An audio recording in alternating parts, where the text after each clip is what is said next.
All right, weekend is over. Back to work. Back to work. Hope you guys had a fantastic holiday weekend. Hope you got some rest. Get a busy week ahead of us. We got some money to make this second week of October. And boy, so we got some big moves the last couple days, right? Big move up on Friday. Big move up on Monday. Another big move higher here on Tuesday after the holiday. You know, anytime we see big moves like this, there are three easy ways to make money the following day. One of them is absolutely a bull trap, and we're going to talk about that tonight in a lot of detail. I have some fantastic trades, definitely some bull traps, got some shorts on my radar for tomorrow, and if we play our cards right, there's probably money to make on both sides of this market the next couple days here. So I'm going to lay out the entire game plan tonight. I want to make sure you guys know how to make some money on Wednesday. Now, before we jump in, though, and get our hands dirty on the charts tonight, get a very important video. Before we start, though, make sure you subscribe that we don't miss tomorrow night's video. So make sure you subscribe.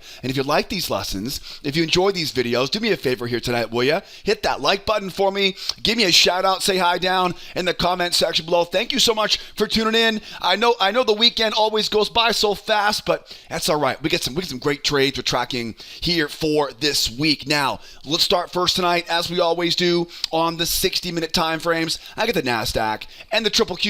I get the Emini and the SPY. I like to use the 60-minute chart to plan my trades for the following day, right? Some big picture look. And then later on in the video, I'm going to drill down to some tick charts. We'll drill down and talk about entry tactics on the tick chart. So we're going to cover the big picture, put the game plan together, and then we'll drill down and make sure you guys know how to time the perfect entries here on Wednesday. Now, what are the 60-minute charts telling us? Well, you can definitely tell we're pretty bullish right now. Like I said earlier, Friday, big move up. Monday, big move up. Tuesday, right, big move higher. So we definitely have buyers in full control of at least the short-term, medium-term momentum right now.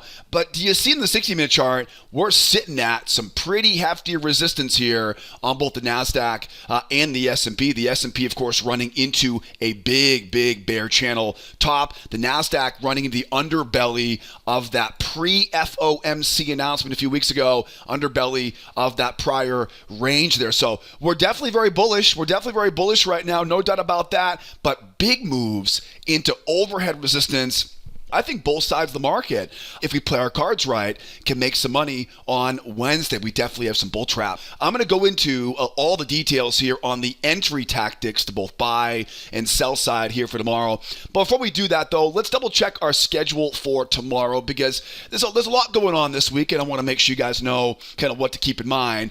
There are three things we're kind of tracking here for tomorrow. The first one is the big news of the morning. That, of course, is the PPI number at 8:30 Eastern time. Now, this is not as big as the CPI report coming out on Thursday. And if you're wondering, yes, that CPI report does usually come on Tuesday, but Monday was a holiday, so it gets moved to Thursday. So this will be a little bit of a different look to the inflation data, but make no mistake, right? The next 2 days, we get some pretty big numbers coming out, starting off tomorrow at 8:30 Eastern time. We definitely anticipate the market to react to that tomorrow. Later on in the session, we, of course, the FOMC meeting minutes. These are definitely going to be something on my radar tomorrow afternoon, because everyone is wondering, will the Fed be raising rates in their next meeting in November? We've had some back and forth. Powell says yes. We heard from a couple different Fed speakers last couple days that say no. So we definitely will expect that to be a potential market catalyst here for tomorrow. The third thing has to do with this attack on Israel over the weekend. Just a horrible situation, but that is an ongoing development right now. It's something that we really don't, we're hoping things don't really snowball out of control, because there's a lot of different ways that can impact these markets. So those are the three things I'm watching here. We know when the PPI report is. We know when that FOMC minutes will come out tomorrow afternoon. We don't know, though, is how things will go overnight. and how things will develop coming out of Israel, coming out of the Middle East, the price of oil. There's a lot of variables here we're talking about tomorrow morning in our trade room. Now, back to our charts, right? The money is made on the charts. It's good to know when the news is, right? That we can avoid trading during the news, but the money is made on the charts. Let's now go over my favorite trades here. We'll start off on the Emini and the SPY, and we'll wrap things up, of course, on the Nasdaq and the triple Qs. Now, as I mentioned in the introduction, we're pretty bullish right now on that 60-minute chart, but it doesn't take a very big a time frame here to see that. We've had that very big move down. This is a very nice pullback, and I can imagine there are probably a lot of bears up here who are trying to short this thing back down to retest those lows. Now, the sellers definitely have their work cut out for them right now, because that was a very strong reversal that started off the squeeze we talked about at the end of the week last week. Like I mentioned earlier, I think there's definitely some short side trades here, and I certainly think there's some long side trades here as well. So let's dive into this and let's talk about kind of what we're seeing here right now. Now on to our tick charts. This is a 7,000 tick chart. If you're watching for the first time right now, that is the 21 EMA. I like to use tick charts, by the way, in my trade room because they make everything easier, especially entries and exits. Now, what is the tick chart telling us right now? The tick chart tells us one very important thing. We have a big move without any real meaningful pullback. It began after that big move up on Friday into Monday's holiday session, and we really haven't pulled back ever since. Anytime we see a big move in one direction, we have to think that buyers are going to come out and say, you know what, this is a little bit too high to buy up here. You know, we have to think that buyers are going to reject the idea of buying at a really high price. At the same time, we mentioned earlier on the 60-minute chart, we've got this big channel high up here, right? So the bottom line is, whenever I see a big move higher on any market, right? This happens to be the S&P, and this is also the same thing for the Nasdaq. We expect a two-legged pullback or a two-legged correction and a retest of the high. So big move up, we're looking for a two-legged correction and a retest of that high. Now, like I mentioned earlier, I think there's definitely opportunities here right now for some bull traps to short on the way down. I certainly think there's ways to buy it on that deep pullback. And then later on in the video tonight, I'm going to talk about one of my favorite trades after a big move is a double top reversal. I love those double top reversals after a big move here. So like I said earlier, there are three really easy ways to make money whenever we have a big move. So I'm going to break all of these down here right now as we go through the rest of the video. So if you like making money, I would definitely take some notes, take some screenshots, because this is a pretty consistent strategy we use every day in our trade room. Now, let's talk about two-legged pullbacks. So if you're taking my free trading classes right now, we talk about measured moves, right? Measured moves are basically symmetry, right? It's a 100% extension off the high. I use that because usually these two-legged pullbacks are usually going to go a little bit more than a measured move, and they usually end up just underneath a prior swing. So I kind of have my eyes right now on this area around the S&P 66 down to 62. We'll talk about this more in a moment here on the Nasdaq. So imagine a measured move that goes a little bit further, right, than a measured move, and usually it'll be just below a prior swing, all right? And then again, we can look for that run back up and possibly that double top here off the high. So one of my favorite trades during that pullback would be what I call a crown reversal pattern, right? So basically, sell the crown reversal during the pullback. Now, keep in mind, this is a very bull market right now. Even though I like the idea of a bull trap off the high for the short, I tend to go half size position whenever I'm going against such a strong move, right? That's what that means right there, right? Half size position or a quarter size position. So a crown reversal is pretty simple. I want to get a series of lower lows And then I want to grab a bull trap. I call these crown reversals. In my free trading classes, these are basically bull traps, right? Again, I call them crown reversals. Now, look at how this pattern sets up. It's a very simple pattern. Again, if you're taking my free classes right now, it's a simple bull trap, right? All we're doing is we're waiting for the buyers to come in and try once. We're roping them in, get them trying twice, and looking for that bull trap right above that high. Now remember, with the bull trap entry, you have to get that strong, in this case, strong red candle, closing below the moving average. Make sure you follow the rules I teach in the free trading course. So during the pullback, right? During the pullback, it's a lower low in price and a trap high with the proper signal candle. All right. And then again, think about how, right, again, one leg, two leg, a little bit more than a measured move right on that two-legged pullback. Okay, now once we get that bull trap, hopefully we get the bull trap, that crown reversal, now as we go lower, now we're starting to get into an area now where we can definitely anticipate more buyers coming in, right? Now we're at a lower price. Now the risk to reward ratio is a lot more desirable, and we're starting to pull back into levels of support, channel levels, prior swing levels. So this is definitely where I like to be looking now for the long side. The challenge on this is that as the market rolls off the high here, this is going to feel very bearish. And because of that, in these situations, I'm going to respect the sellers and use what I call a failure pattern. In the free trading classes, I call these two try failures. I'm going to wait for the bears to come in and try twice.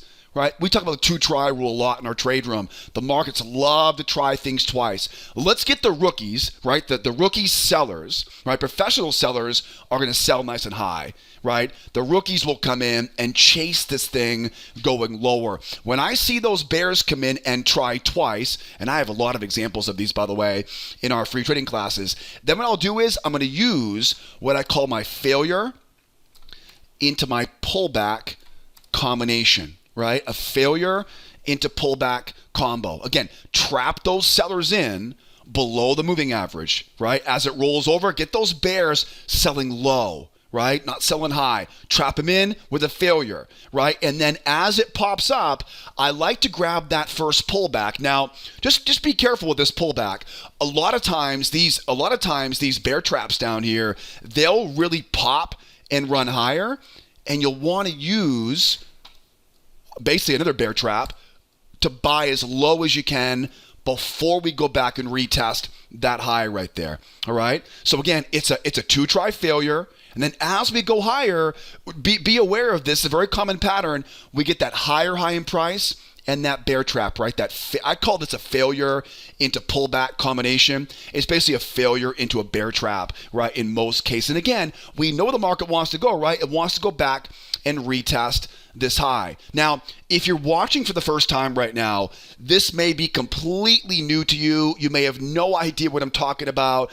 Crown reversals, bear traps, failure patterns. But don't worry, I teach all of these entry patterns, and I have hundreds of examples of these patterns in my free trading course. So if you're watching for the first time right now, I'll put a link up there for you in the upper right-hand corner. Grab that link, take that free trading course, because the strategy I teach in that short video series will teach you a stupidly simple trick we use every morning in our members trade room to know exactly where the best winning trades are probably going to be that day. More importantly, I'll teach you my 4 favorite entry patterns to help you start making money on your own. I'll tell you right now, if you're not making consistent money right now, if you're missing too many good trades right now, hit that link that popped up there. You'll learn the entire roadmap we use in our morning trade room. And also be aware too, if you can't grab that link up there, I'll put all the important links for the free classes, my Twitter feed as well. I post updates throughout the day, each day on my Twitter feed. I all the important links are there down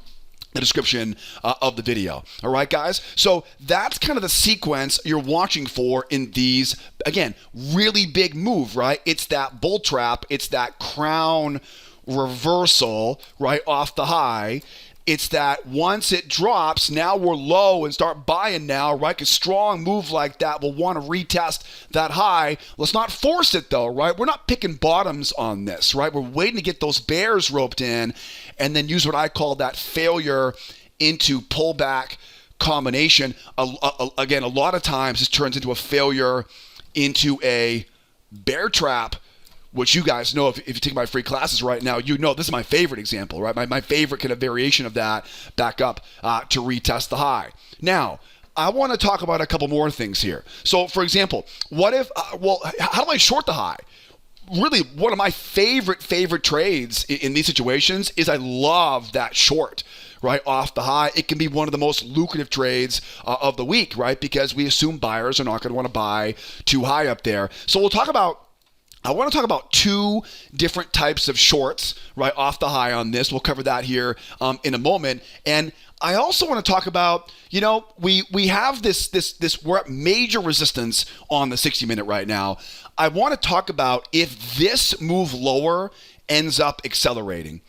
Because we got the horrible situation happening in Israel, of course, and potentially a snowballing into escalation even more. And I want to be ready for if this thing does really drop off this high, right? Because it's a very specific type of pattern I want to look for if it does drop and keep going. So let's talk about let's add some more life now to this chart here. Let's now go to the Nasdaq here. Okay, this Nasdaq is again very similar situation that we have to the S&P and the SPY. We're very bullish here in the short term, but again, it's a very big move up. We assume that buyers are not going to want to chase this and buy high right now. And hello, we're running. Look where we are right now, right? If you follow my videos, if you're a student of mine, this is a breakout pullback, right? So there's a decent chance. It's a pretty strong move, right? It's a pretty strong move right now. There's a decent chance we may get that reversal back down again. So let's break this down here now on the tick chart. Again, this is a 4,000 tick chart now here on the Nasdaq. Again, I like to use tick charts in our trade room. There really isn't much difference here on the Nasdaq other than its range kind of right in the middle here. We're still looking for, it's still a very big move higher. We are still looking for, right, a two-legged pullback. And again, think about that measured move, a bit more than that measured move.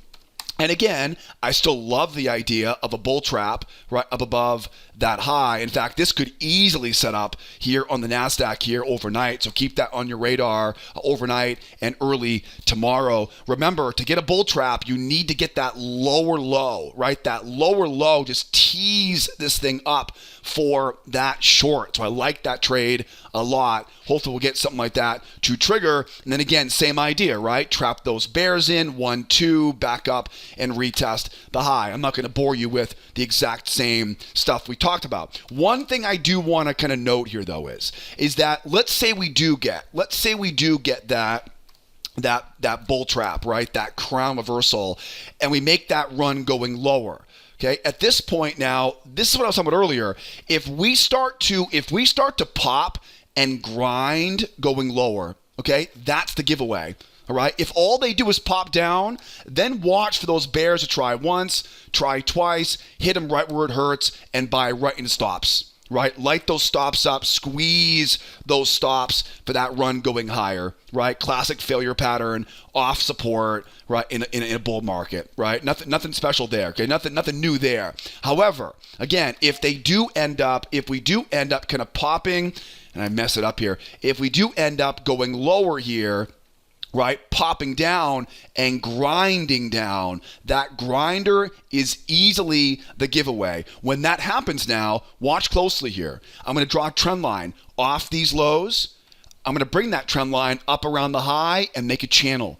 One thing about these pop and grinds, right? We joke around by saying it's our favorite dance move in our trade room each day. It's a very reliable pattern. I don't mean to joke around too much about it, but when it grinds down, that little voice in your head is going to be saying, get in, right? You're going to be suffering from a heavy dose of FOMO once it rolls over. You have to get good at impulse control. All right, you have to control your impulses to jump in on that move lower. Impulse control, one is knowing what to do, right? A lot of us know what to do, but a lot of us don't do it because we can't control our impulses. So once it goes lower, don't chase it. Go looking left, find some prior swings, and we call these first test is the best test. Like my favorite short is off the first test of a channel, right? We go lower, we draw that trend line down, we pop it up overhead. There'll be a trend line right there as protection as well. And all we're doing is we're looking for really any entry pattern off that high. I love traps, like I'm showing you right here, right above a prior swing. That's where traps live. This could also pop up, right? Pop up, moving average comes down. Buyers try to buy off that moving average, but once it begins to grind, that's not good for the buyers, right? That's a bear market now. Once those buyers come in and try to buy off it, you got them right where you want them. Sell right into their stops for that failure into pullback combination, and I would imagine that big range where the holiday session becomes a very big magnet for bears going lower. So that's kind of the key. Remember, it has nothing to do with the strength of that move down. It's all about the strength pop and the grind, right? The grind is the giveaway. It probably always will be, right? Once we see that grind down, then we pop it up, and again, there's a lot of examples of these in the free trading classes. Is it a failure pattern like this one? Is it a bull trap? Is it a pullback combination? We'll look for that tomorrow morning once we get into the trade room. So just be aware of that. And again, the same thing applies here on the S&P. Now, if we do get this move going higher, right, there are two types of patterns you want to look for to short off that high. These are called double top reversals for obvious reasons, right? A double top. The one that's most common is, and again, right, we're trapping the bears in, right, and going back up to retest the high. These can we all agree? Can we all agree this is the smart money buying down here? Right? Can we all agree, right? The smart money, the big money, right? Whatever you want to call it. The smart money now, the experienced traders, they're buying nice and low, right? Now, where do you think those buyers are taking their profit? If I buy that deep pullback, where do you think a big chunk of profit is coming off? Yeah, absolutely. Back to retest the high. So can we all agree that at the high here right now, there's a lot of sellers that would probably come into that market right there? Why? Well, because you've got buyers who bought low. I'm going to sell my way out of that position at the high, right? I'm a seller. I was a buyer. I'm now a seller. And do you also think, too, maybe we get some resistance overhead? There probably are more bears coming in, just simply short sellers coming in and selling that top as well. Okay, so there's a lot of bears up there, we assume, once we go back to retest the high. And then who do you think would buy this as it pulls back? Rookies. Right? The dumb money, right? These are the inexperienced traders who didn't have the guts to buy the deep pullback. You know, they read too much. They read too much of the headline news. It scared them out of buying the pullback, right? It makes sense, right? Don't listen to the news right now. Do not listen to the news. I'll give you some very good advice. Do not listen to the news right now. Their job is to scare you. They're going to make it sound like the world's coming to an end. Trade the chart in front of you. It's all you really need to make money consistently.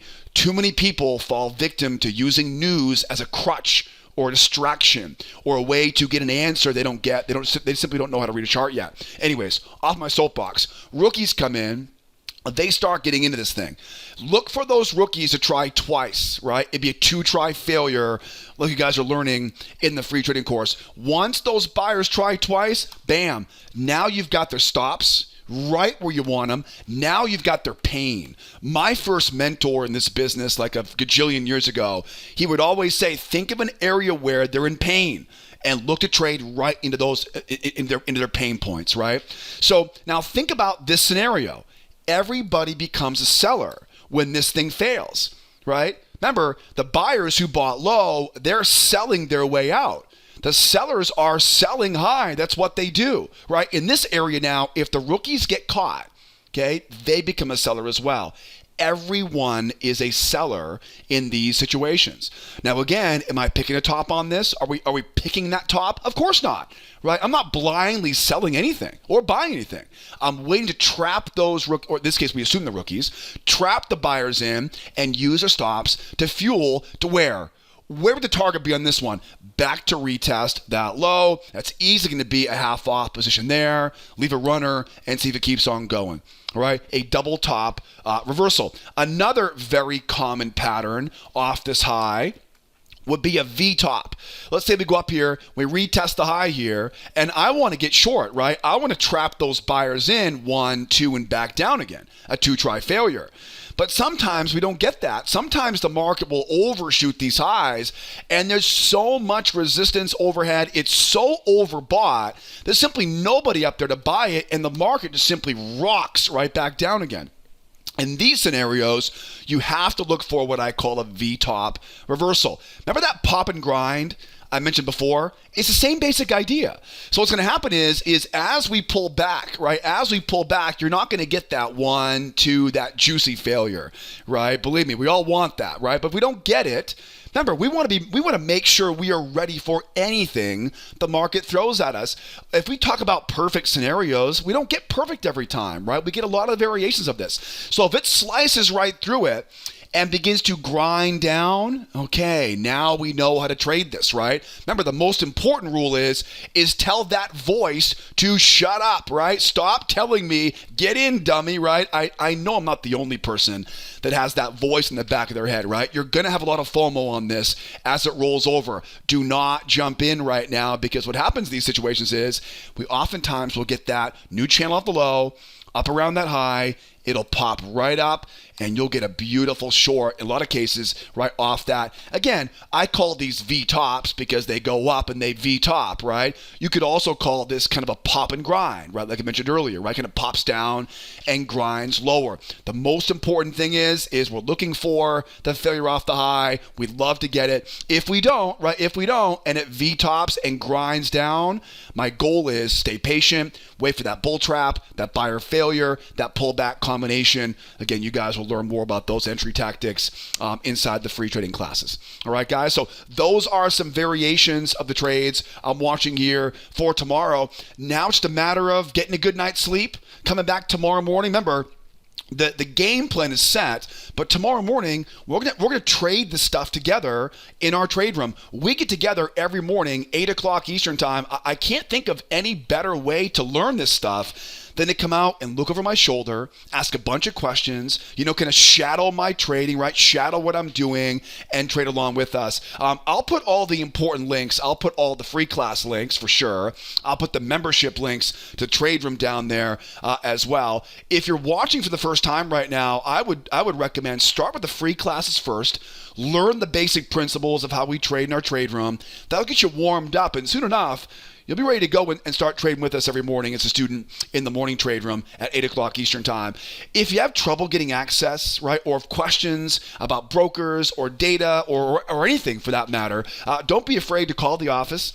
Megan and I are always here answering questions, helping new people get started. And of course, we got live chat in the lower right-hand corner as well. All right, guys? So hope you learned a bunch here tonight. Thank you so much, by the way, for watching all the way to the end. If you're still watching right now, you are the person I do these videos for. So thank you so much for tuning in and sticking around all the way to the end. Now get out of here. Enjoy the rest of your evening. Get a good night's sleep. Hopefully I'll see you sometime soon in the morning trade room at 8 o'clock Eastern time. In the meantime, we'll be back tomorrow night. We'll do it again tomorrow night. Get ready for CPI coming on Thursday. Guys and gals, my name is Joseph. As always, be well, be nice to each other out there, and you better be here next time. Adios, amigos. Bye-bye for now.